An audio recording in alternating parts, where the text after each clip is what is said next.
Welcome to my channel. तर विद्यार्थी मित्रांनो, आज आपण लँग्वेज स्टडीमधला म्हणजेच ग्रॅमॅटिकल एक सब्जेक्ट म्हणजे काय आणि प्रेडिकेट म्हणजे काय हे पाहणार आहोत. तर पहा, अ sentence is a group of words that expresses a complete idea. Sentence म्हणजे काय हे आपण पाहिलंच आहे मागच्या व्हिडिओमध्ये, की अगदी पूर्ण अर्थ व्यक्त करणाऱ्या शब्दांच्या समूहास ग्रुप ऑफ वर्ड्स, तर त्या शब्दांच्या समूहास सेंटेन्स किंवा वाक्य असे म्हटलं जातं. Okay. A sentence has two components आणि त्याच वाक्याला त्या सेंटेन्सला दोन भाग असतात. एक त्यातला आहे सब्जेक्ट अँड दुसरा predicate. The subject of a sentence is the part which names the person, thing etcetera that we speak about in that sentence. तर इथं म्हटल्याप्रमाणे the subject of a sentence, त्या वाक्याचा जो सब्जेक्ट आहे, सब्जेक्टचा अर्थ मराठीत होतो कर्ता.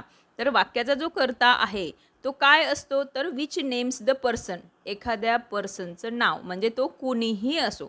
तर पर्सनचं नाव आणि त्याचबरोबर थिंग म्हणजे काही वस्तू, तर त्या वस्तूंचे नावं म्हणजेच काय, तर ती नावं म्हणजे त्या वाक्याचं काय असतं, तर सब्जेक्ट असतो, कर्ता असतो. That we speak about in that sentence, आणि त्या वाक्यामध्ये आपण त्या पर्सनविषयी किंवा त्या थिंगविषयी आपण बोलत असतो. तर आता तुम्ही म्हणाल फक्त पर्सन आणि थिंग का, तर नाही.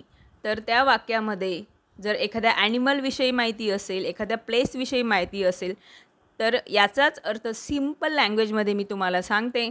तर वाक्यातील जे काही नाऊन असतील आणि त्याचबरोबर प्रोनाऊन, बऱ्याच वेळा नाऊन वाक्याच्या मध्ये येतात, पण तुम्ही अर्थानुसार ती वाक्य घ्यायची आहेत.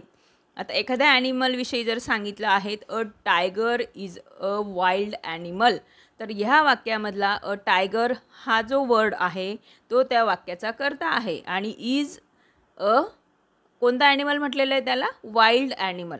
तर तो एक वाईल्ड ॲनिमल आहे, जंगलात राहणारा प्राणी आहे. तर इज अ वाईल्ड ॲनिमल, आपण हे सगळं जे उरलेला भाग आहे त्या सेंटेन्सचा तो आहे प्रेडिकेट. तर अशा अर्थाने ॲनिमल्सचे नावंसुद्धा येतील, एखाद्या प्लेसचं नावसुद्धा तिथं येऊ शकतं. ओके. तर अशा पद्धतीने त्या वाक्याचे दोन भाग होतात, कर्ता आणि विधेय. तर मराठीत प्रेडिकेटला विधेय असं म्हटलं जातं.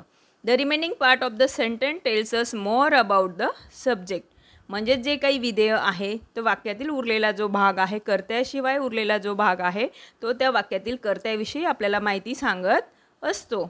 This remaining part is called predicate, आणि त्याच रिमेनिंग पार्टला प्रेडिकेट असं म्हटलं जातं, म्हणजे विधेय असं म्हटलं जातं. Note the subject and predicate in each of the following sentences. Also note that the verb form in each sentence depends on the subject. तर वर्ब फॉर्मसुद्धा तुमच्या लक्षात येणार आहे.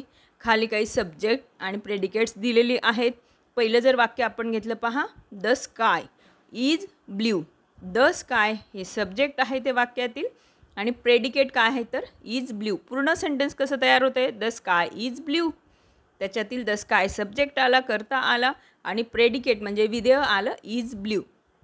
तर बऱ्याच वेळा म्हणजे मोस्टली व्हबपासून जे वाक्य रिमेनिंग राहतं त्या वाक्यातील व्हबपासून त्याची सुरुवात होते, ते आहे प्रेडिकेट.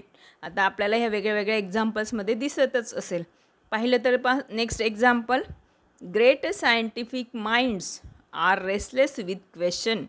तर ग्रेट सायंटिफिक माइंड्स म्हणजेच जे शास्त्रीय असे मन असतात, माइंड्स म्हणजे मन, तर ते कसे असतात, तर आर रेस्टलेस विथ क्वेश्चन्स, म्हणजे जे काही शास्त्रज्ञांचे मनं असतात ते रेस्टलेस म्हणजे अस्वस्थ असे असतात. कशाने, तर भरपूर असे प्रश्न त्यांच्या मनामध्ये निर्माण होत असतात म्हणून द ग्रेट सायंटिफिक माइंड्स हे सब्जेक्ट झाला, आणि आर रेस्टलेस विथ क्वेश्चन.